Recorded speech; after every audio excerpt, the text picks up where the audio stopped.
Než začneme, mám na vás malou prosbu. Snažím se dosáhnout hranice 1000 odběratelů. Je to pro mě velmi důležitý milník. Prosím, klikněte na tlačítko odebírat. Je to jen malé kliknutí, ale pro mě představuje obrovskou motivaci pokračovat ve tvorbě dalších videí. Moc vám všem děkuji. Chlad byl stálým společníkem.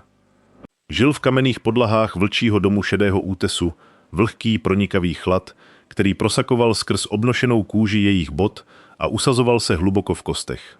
Lyra se v tomto chladu narodila, vyrostla v něm. Znala každou jeho náladu, od ostrého štípnutí zimního rána až po zasmušilý chlad deštěm bičované noci. Byla služka, vlastně míň než služka. Stín, přízrak, který proplouval velkými síněmi s kbelíkem a hadrem, s hlavou věčně sklopenou. Její existence se měřila vykonanými pracemi a vyhnutými tresty. Její hodnotou byl lesk na botách Alfy, absence prachu na stole v poradní síni. Byla nic. Nebyla nic. Její ruce byly jejími nejstaršími nepřáteli. Červené, hrubé, klouby popraskané od dlouhového mýdla a ledové vody. Třásly se, nejen zimou, ale hladem tak hlubokým, že se stal tupou, stálou bolestí v břiše. Pozorovala hodování členů smečky ze stínů ve dveřích. Vůně pečeného masa a teplého chleba byla formou mučení. Smáli se, jejich hlasy hlasité a plné, jejich těla vyzařovala teplo, které si dokázala jen představovat. Nikdy ji neviděli. Nebo pokud ano, dívali se skrz ní, jako se člověk dívá skrz špinavou skleněnou tabuli. Byla nábytek, nepohodlný, dýchající kus nábytku. Té noci vítr vil s mimořádnou zuřivostí. Byl to živý tvor, drápající se na okenice a ječící dolů komíny. Moře řvalo zpět, hromové, neustálé tříštění vody o skálu, které rozechvívalo celou pevnost. Taková bouře byla špatným znamením. Staří v kuchyních si to šeptali, tváře zachmuřené, když míchali hrnce, z nichž ona nikdy neochutná. Lyra byla poslána zajistit spodní bouřkové okenice, úkol, který nikdo jiný nechtěl. Znamenalo to čelit plné síle vichřice na úzké stezce nad útesem. Vítr val její tenký plášť, hrozil, že ji strhne z kamene a vrhne do vířící černé vody dole. Slaný postřik působil jako jehly na tváři. Pracovala metodicky, její popraskané prsty tápaly po železných šroubech. Jedna okenice, pak další. Její svět se zredukoval na úkol. Řev bouře byl zdí zvuku, která blokovala všechny myšlenky. Byla to téměř úleva. Tady venku byla jen dívka proti bouři. Její postavení, její hlad, její osamělost, všechno to opadlo, bezvýznamné tváří v tvář takové surové síle. Tehdy to uviděla. Tvar na úzkém pruhu obláskové pláže na úpatí útesu, viditelný jen v krátkých, prudkých záblescích blesků. Byl obrovský. Tmavá masa proti bledé, vířící pěně. Nejdřív si myslela, že je to spadený kmen nebo kus vraku rybářské lodi, ale pak další blesk roztrhl oblohu a tvar se pohnul. Zachvění. Slabý, křečovitý pohyb. Byl živý. Něco v ní, zapomenutý záblesk tepla, o kterém si myslela, že už dávno vyhasl, se pohnulo.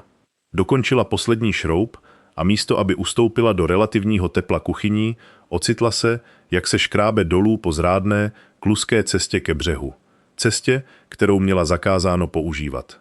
Vlny byly příšery, které se snažily tu věc stáhnout zpět do moře. Musela načasovat své pohyby mezi nimi, sprintovat po mokrých kamenech, když voda ustoupila, pak se připravit, když další narazila poblíž. Když se konečně dostala k němu, nejdřív ji zasáhl pach. Krev. Tolik krve. Kovová příchuť, která prořízla sůl a déšť. A pod ní vůně borovice a hluboké země, něčeho prastarého a divokého. Byl to vlk, ale vlk nemožné velikosti. Velký jako pony, srst měl splstnatělou, zacuchanou černou, která pohlcovala tlumené světlo. Masivní, roztříštěný stěžeň lodi byl zamotaný do jeho zadních nohou a hluboká zubatá rána se táhla podél jeho boku. Černá krev z ní líně pulzovala. Jeho dech byl trhaný, mělký. Tohle nebyl obyčejný vlk, tohle byl měňavec. A mocný, aby byl tak velký i ve svém zraněném stavu. Každý příčetný člověk by utekl. Zraněný měňavec byl nebezpečnější než sama bouře. Lyra nebyla příčetná. Byla to dívka, která neměla co ztratit. Klekla si vedle obrovské hlavy. Jedno oko bylo zavřené, oteklé. Druhé, štěrbina planoucího zlata, sledovalo její pohyb. V tom oku nebyl žádný vztek, jen hluboká, vyčerpaná bolest. Zemřeš tady, zašeptala. Její slova unášel vítr.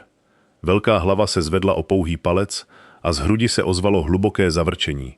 Zvuk jako skřípání kamenů hluboko pod zemí. Bylo to varování. Nech mě být. Ignorovala to. Soucit byl luxus, který si nemohla dovolit. Slabost, která z ní byla dávno vymlácena. A přesto, tady byl. Bolest v hrudi ostřejší než hlad. Podívala se na toto nádherné zlomené stvoření a uviděla odraz sebe sama.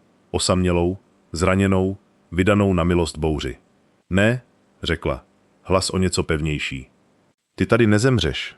Dostat ho zpět do pevnosti bylo nemožné, ale nemohla ho tu nechat.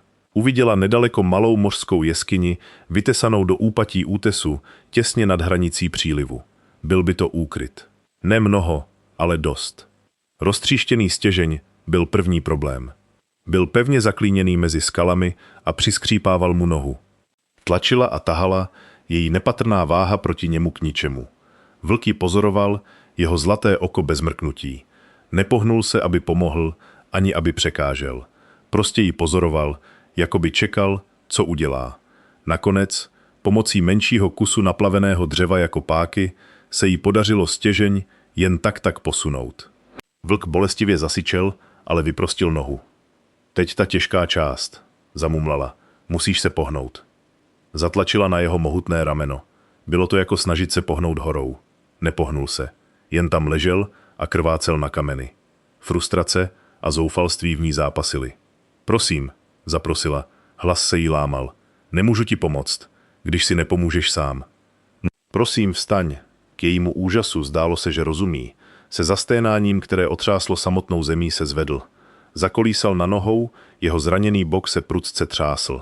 Opřel se o ni a jeho váha byla ohromná, ale ona se vzepřela. Své tenké paže ovinula kolem jeho krku, tvář zabořenou do jeho mokré, krví nasáklé srsti. Společně se potáceli k jeskyni, pomalá, trýznivá cesta 100 stop, která připadala jako 100 mil. Klopítl a ona ho podržela. Vlna se tříštila příliš blízko a on ji svým tělem ochránil. Byli ubohý, zlomený pár, držený pohromadě ničím jiným než společnou vůlí přežít noc. Zhroutili se uvnitř jeskyně, řev bouře okamžitě utlumen. Vzduch byl nehybný a vlhký, voněl slaností a temnotou. Vlk se svalil na zem, jeho dech už byl namáhavější. Rána v boku byla tmavá, zející ústa. Lyra věděla něco málo o bylinách a léčení, odpozorované z dálky od smečkového léčitele, ale tady neměla nic. Nic než své vlastní ruce. Utrhla dlouhý pruh z lemu své už tak rozedrané haleny.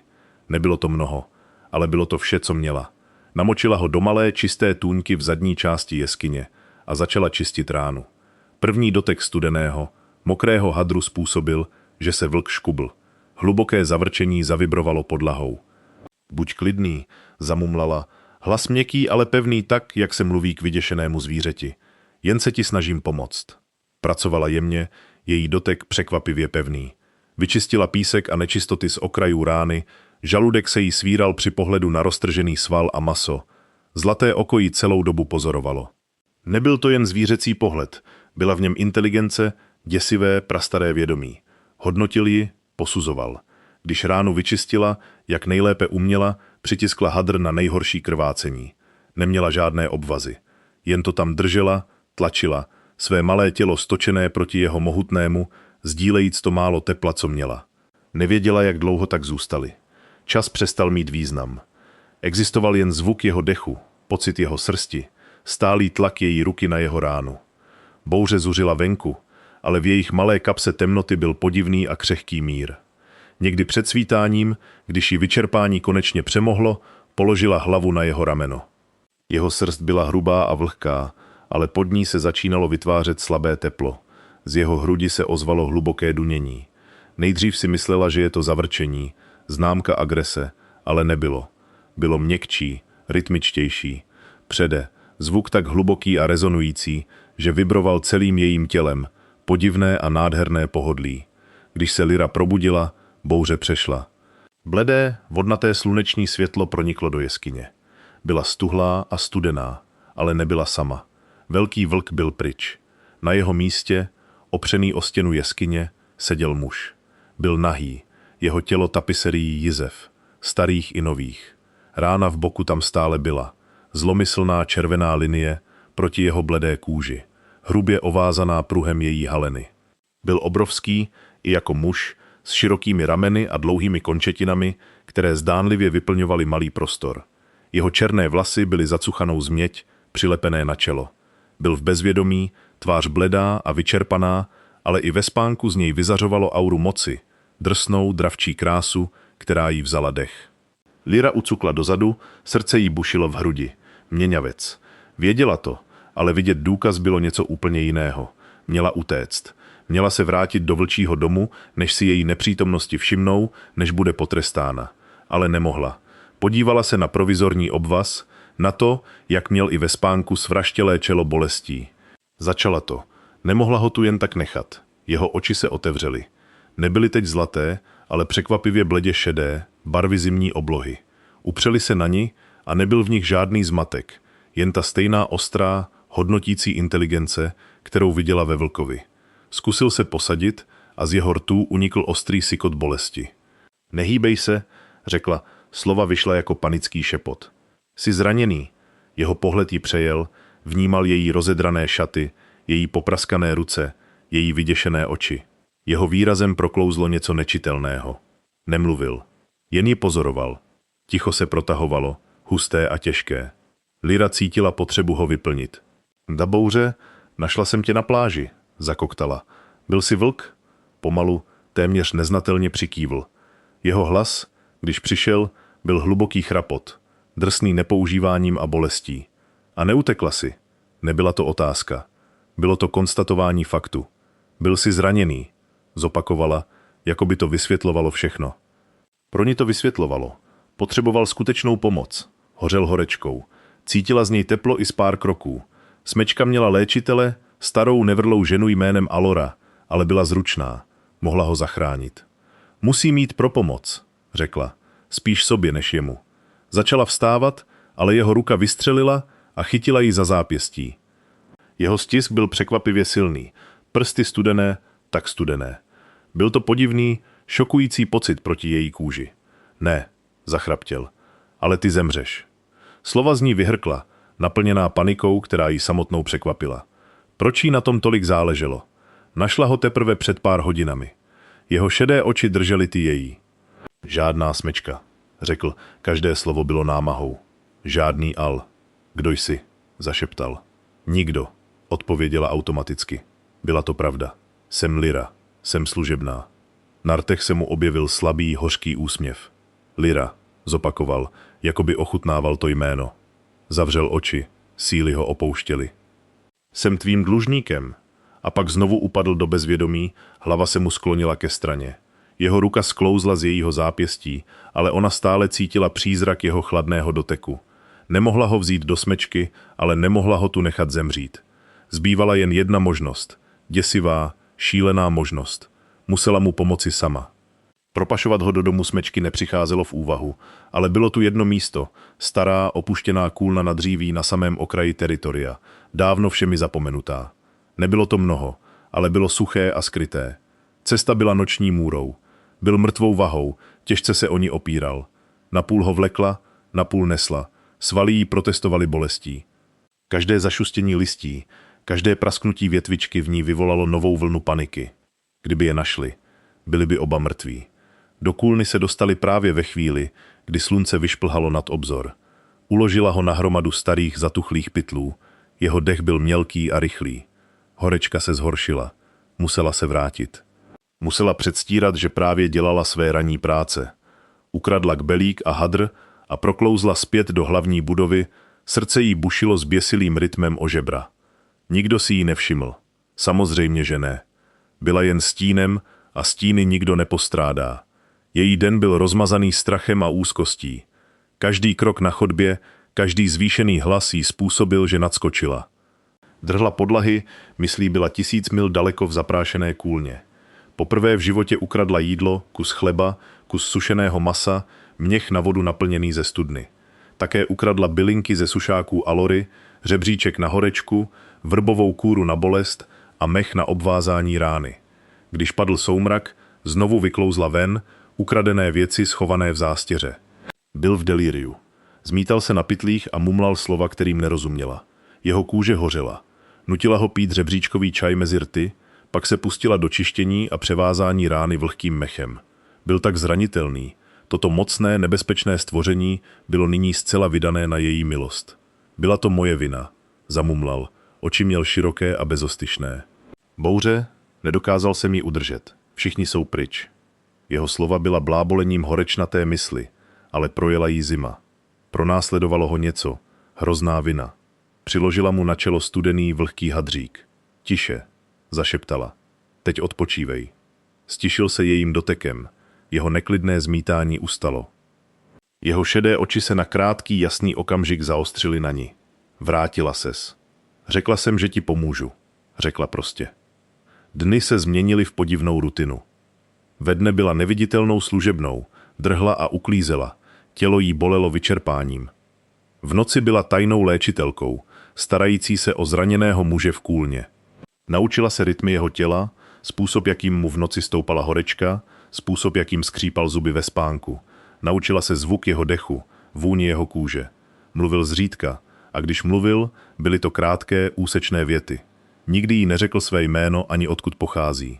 Postavil kolem sebe zeď mlčení, hranici, kterou se bála překročit. Ale v malém prostoru kůlny rostla intimita jinými způsoby.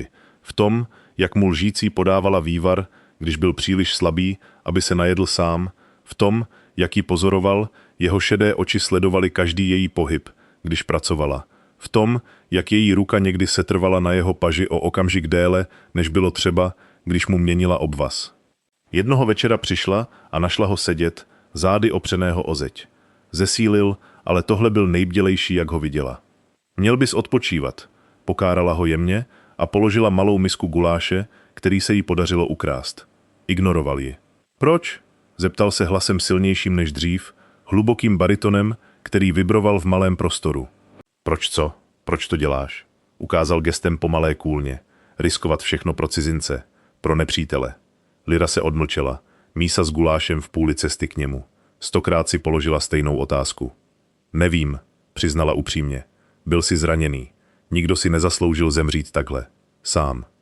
Jeho pohled byl intenzivní. Díval se na ní, jako by viděl skrz její kůži až do samého jádra. Nejsi služebná, řekl. Hlas měkký, ale nezvratný. Slova do ní narazila jako fyzická rána. Zaváhala. Ano, jsem. Ne. Pomalu zavrtěl hlavou.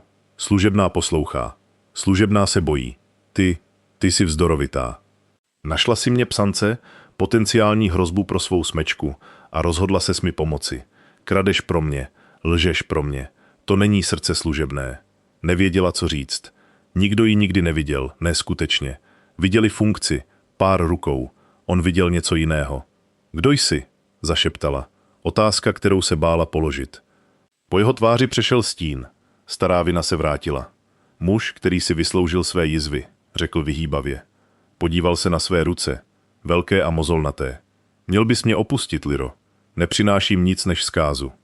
Na to je trochu pozdě, řekla s malým hořkým úsměvem na rtech. Strčila mu guláš do rukou. Yes, vzal si ho. Jejich prsty se setkaly a ten podivný chlad tam stále byl, ale tentokrát ho následoval výboj tepla, jiskra, která mezi nimi přeskočila. Oba stuhli, oči se jim setkaly.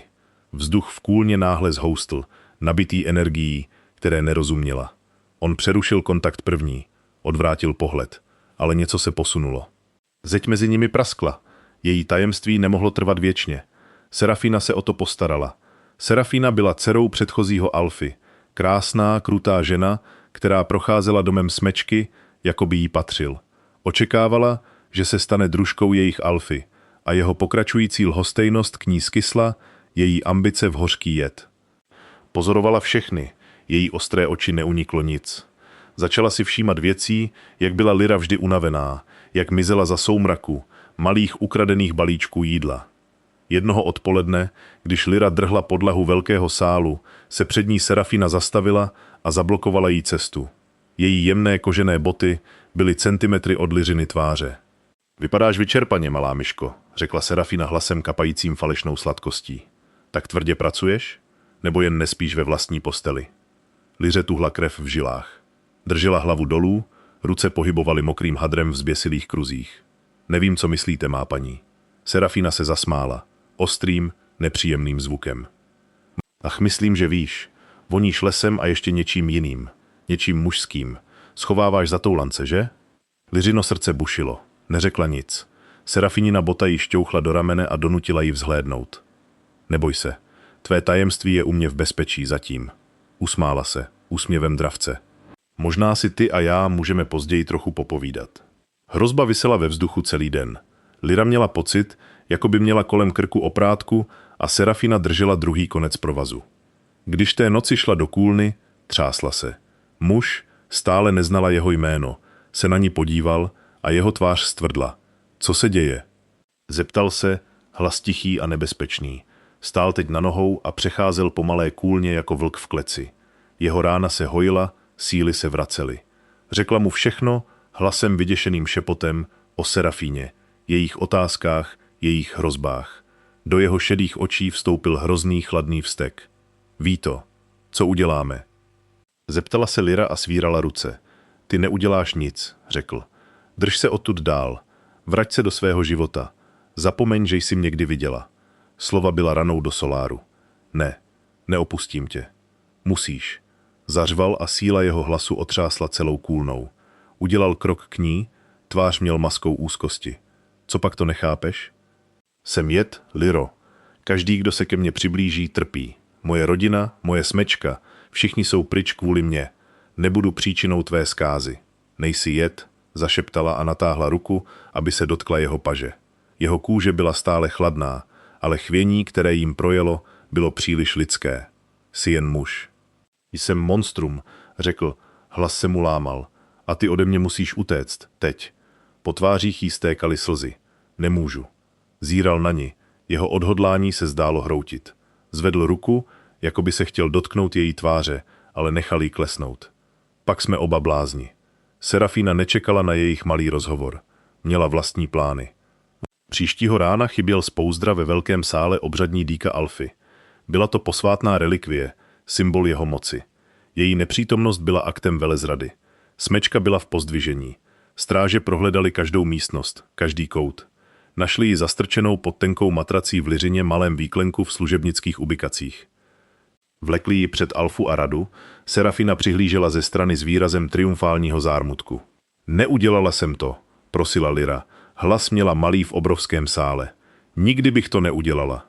Důkazy mluví sami za sebe, prohlásil Alfa, zachmuřený muž jménem Markus. Krádež posvátného předmětu je velezrada. Trestem je vyhnanství nebo smrt. Nejednala sama, vykřikla Serafina a vystoupila vpřed. Scházela se s psancem, podivným mužem v lese. Viděla jsem to.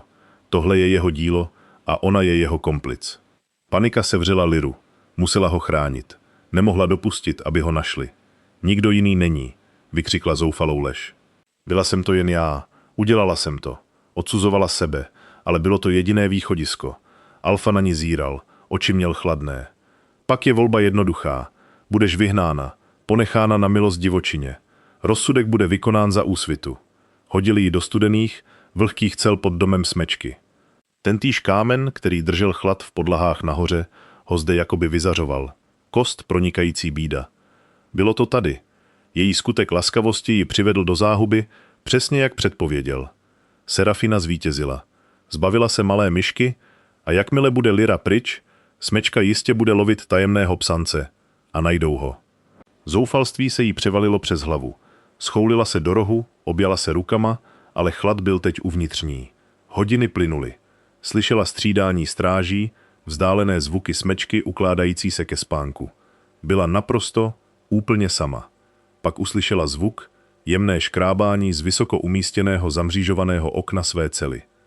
Vzhlédla. Stín zablokoval střípek měsíčního světla. Mříže okna se ohnuly, pak skroutily, vytržené z kamene se zasténáním mučeného kovu. Postava tiše dopadla na podlahu její cely. Byl to on. Co to děláš? Vydechla. Zabijí tě. Mohou to zkusit, řekl hlas hlubokým zavrčením. Vztek v jeho očích byl děsivá věc. B. Mladé štěně, ne starší než 10 let, stálo vedle ní a drželo pochodeň. Byla to Lia, omega dítě, se kterým se Lyra často dělila o zbytky svého vlastního skromného jídla. Podívejte, vykřikla Serafina a ukázala na ně. Zrádkyně a její psanec milenec. Utekli, aby dokončili své temné dílo. Válečníci smečky se vrhli vpřed. Jejich oči zářily ve tmě. Jejich těla se začala vlnit a měnit. On odstrčil Lyru za sebe a postavil se mezi ní a vrčící smečku. Napřímil se do plné výšky a poprvé v něm neviděla jen zraněného muže, ale ozvěnu ohromné síly, kterou kdysi musel vlastnit. Stát! Zavelel a jeho hlas nebyl chraplavý hlas pacienta, ale hrom krále. Rozlehl se dvorem a na okamžik postupující válečníci skutečně zaváhali. Serafina se ušklíbla. Nejsi v pozici, abys rozkazoval, psanče. Jsi jeden muž. My jsme smečka. Popadla mladé štěně. Lyru a přiložila jí nůž ke krku. A nejsme bez páky. Vzdej se, nebo dítě zemře. Lyřiny oči byly rozšířené hrůzou. Podívala se na Lyru, němá prosba. Všechno se zastavilo. Vítr, měnící se vlci, krev v Lyřiných žilách. Muž vedle ní stuhl. Z jeho rtů unikl zvuk čisté agónie. Ne kvůli sobě, ale kvůli dítěti. Byl to zvuk jeho staré viny, jeho nejhlubší rána, která se znovu otevřela. Dítě v nebezpečí, život, který by mohl selhat zachránit. Ne, zašeptal. Už ne. Udělal krok vpřed s rukama zdviženýma na znamení kapitulace. Nech dítě jít, Serafino. Tohle je mezi tebou a mnou. Ale kde pak? Zavrněla a přitiskla čepel blíž k Lyřinu krku, až vytvořila tenkou linku krve. Jde o ní, že? O tuhle malou služebnou. Co je na ní tak zvláštního? Otočil se zpět na Lyru a v světle pochodně uviděla pravdu jeho zoufalství. Byl v pasti. Jeho minulost se opakovala a on byl bezmocný to zastavit. Miluji ji, řekl, jeho hlas tichý, ale nesl se přes nádvoří. Nebylo to prohlášení vítězství, ale přiznání porážky. Prohlášení faktu, které je mělo stát všechno. A zabije mě to. Věta hodná titulu. Znal cenu. Serafinina tvář se skřivila do masky čisté nenávisti. Láska? Plivla. Tohle ti tvoje láska přinese. Strčila dítě dopředu a vrhla se, ne na něj, ale na Lyru. Nůž se zablízkl. Čas se zdál zpomalit. Lyra viděla čepel přicházet. Viděla muže, Kejlana, později se dozví, že se jmenuje Kejlan, jak se začíná pohybovat. Příliš pomalu, příliš daleko. Viděla vyděšenou tvář dítěte a cítila, jak se v ní něco zlomilo. Nebyla to myšlenka. Bylo to prvotní, instinktivní, ne, odmítnutí, zavržení této reality. Nedovolí Serafině vyhrát. Nedovolí jemu zemřít kvůli ní. Nedovolí, aby bylo tomuto dítěti ublíženo. Hodila ruce vzhůru, ne aby se bránila, ale jako by chtěla odstrčit celý svět. A svět uposlechl. Vichřice se z ní vyřítila, fyzické stělesnění jejího vzteku a zoufalství. Nebyla to bouře z moře, byla to její bouře. Zaječela z ní, srazila Serafinu dozadu a nůž jí vyletěl z ruky. Srazila postupující válečníky z nohou. Uhasila všechny pochodně na nádvoří a uvrhla je do tmy. Ale nebyla to jen tma. Z Lyry samotné začalo vycházet jemné světlo. Bledá, stříbrná záře, která ulpívala na její kůži, jejich vlasech. Vítr se kolem ní vířil, ochranná smršť zvedající prach a listí. Nebylo to chaotické, bylo to řízené, její vůle zhmotněná. Celá smečka stuhla a zírala v ohromeném tichu. Zírali na zářící, vznášející se služebnou, která držela na uzdě hurikán. Lyra se podívala dolů na své vlastní ruce, na světlo, které z nich proudilo. Cítila se mocná. Chlad, který v jejich kostech žil celý život, byl pryč, nahrazen pulzující, živou energií. Podívala se na muže na zemi. Výbuch ho srazil zpět a on narazil hlavou do kamenné zdi. Nepohnul se. Tržná rána v boku, roztržená námahou, znovu volně krvácela. Umíral. Její síla, její bouře, všechno to zakolísalo. Vítr utichl, světlo zaplápolalo. K čemu je všechna tahle síla, když je pryč? Ne, zašeptala, její odmítnutí, její určující čin. Rozběhla se k němu a klesla na kolena po jeho boku. Přitiskla ruce na ránu v jeho boku, ne aby zastavila krvácení, ale aby do něj vlila všechnu tuhle zvláštní novou energii. Jak si jen dovolíš mě opustit? Vzlikala a její slzy padaly na jeho bledou tvář. Právě jsem tě našla. Jak si jen dovolíš? Světlo z jejich rukou do něj proudilo. Nebyl to oheň ani teplo, ale něco jiného. Pocit klidného úsvitu po dlouhé noci. Vůně jarní země. Byl to život. Rána se jí pod dlaněmi zahojila. Barva se mu vrátila do tváře. Jeho dech, který byl mělký, se prohloubil. Jeho bledé, šedé oči se otevřely. Už nebyly jen šedé. Byly protkané stříbrnými skvrnkami, odrážející světlo, které z ní ještě vyhasínalo. Liro, vydechl. Jeho ruka se zvedla a pohladila ji po tváři. Jeho kůže už nebyla studená. Byla teplá, živá. Smečkou prošel kolektivní výdech. Už se nedívali na ni. Dívali se na něj.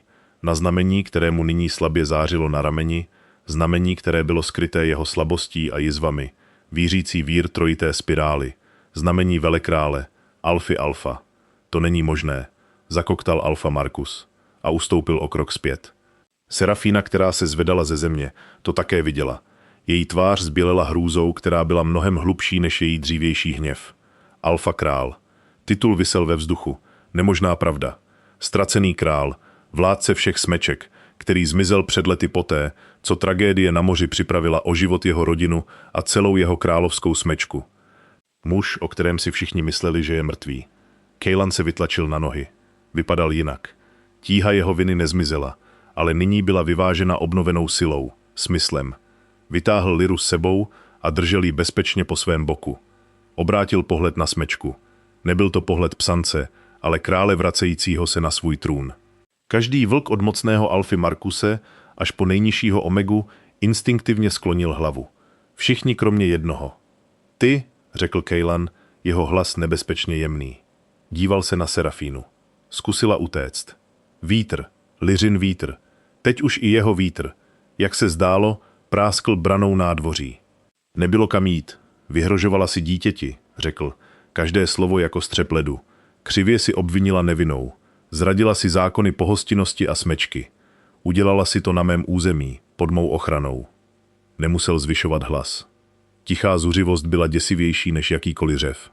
Mluvil jsem ke své budoucí královně, řekl, jeho hlas klesl, takže to slyšela jen Lira, soukromý vtip uprostřed veřejného účtování. Jeho paže se kolem ní utáhla. Podíval se zpět na Serafínu. Tvé zločiny jsou proti smečce a proti koruně. Budeš souzena, ale ne mnou. Podíval se na Alfu Markuse, který stále zíral ohromen. Tvoje smečka byla otrávena ctižádostí a strachem. Je na tobě, aby si očistil. Pak se otočil zády ke všem a soustředil se výhradně na Liru. Jemně jí setřel pramínek vlasů z tváře. Svět, smečka, důsledky, všechno to zmizelo. Byli jen oni dva. Jsi zraněná? Zeptal se. Jeho hlas plný něhy, z níž se jí chtělo plakat. Zavrtěla hlavou, neschopná mluvit. Dobře, řekl. Naklonil se a políbil ji, jemný, něžný dotek rtů před celou smečkou. Nebyl to polibek vášně, ale vlastnictví, prohlášení, slib. Říkal, je moje, je nedotknutelná. Odtáhl se, čelo opřené o její. Věřím, že máš něco, co patří mně, zamumlal. Podívala se na něj zmateně. Usmál se, opravdový, upřímný úsměv, který proměnil jeho drsné rysy v něco dechberoucně krásného. Mé srdce, vypadá to, že jsi mi ho ukradla. Přes všechno se v ní zvedl smích. Ty jsi byl ten obviněný ze zlodějství.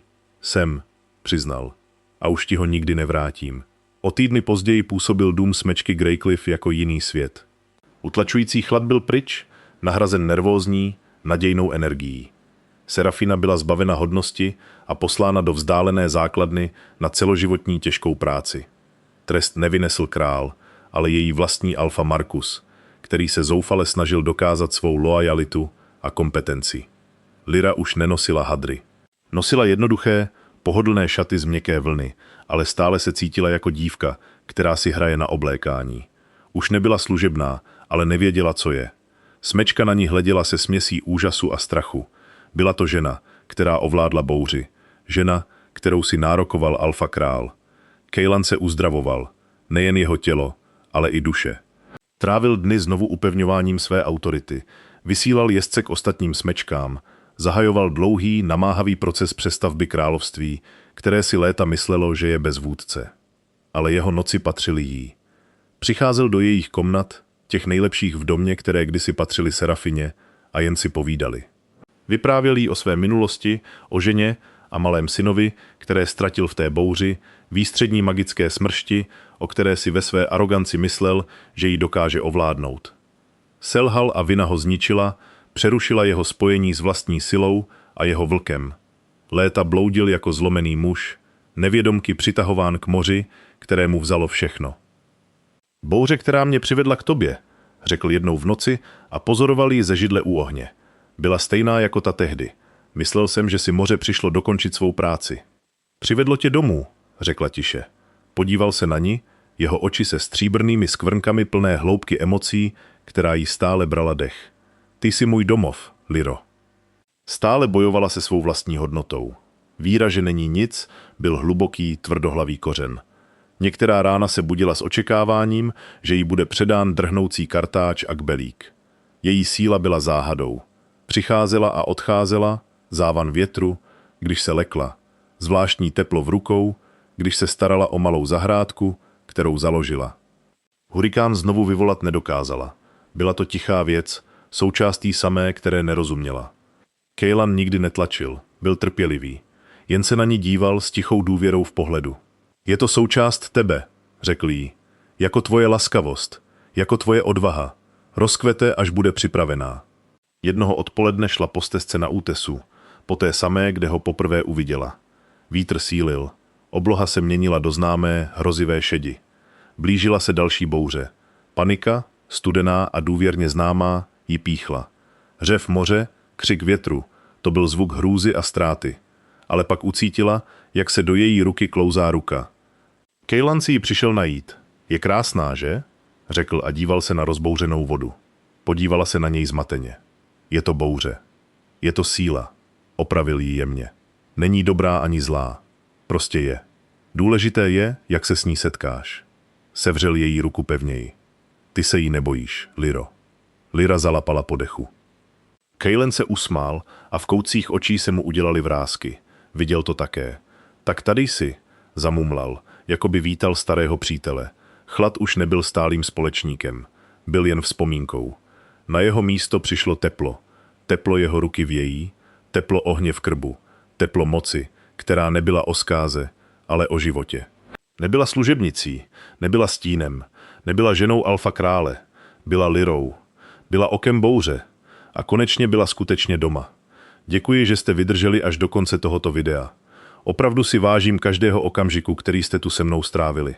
Právě směřujeme k dosažení prvního milníku. 1000 odběratelů. Pokud se vás mé příběhy alespoň trochu dotkly, prosím podpořte mě kliknutím na tlačítko odebírat. Každý váš odběr je pro mě obrovskou motivací pokračovat v psaní a přinášet vám další hodnotné příběhy. Uvidíme se u dalšího videa.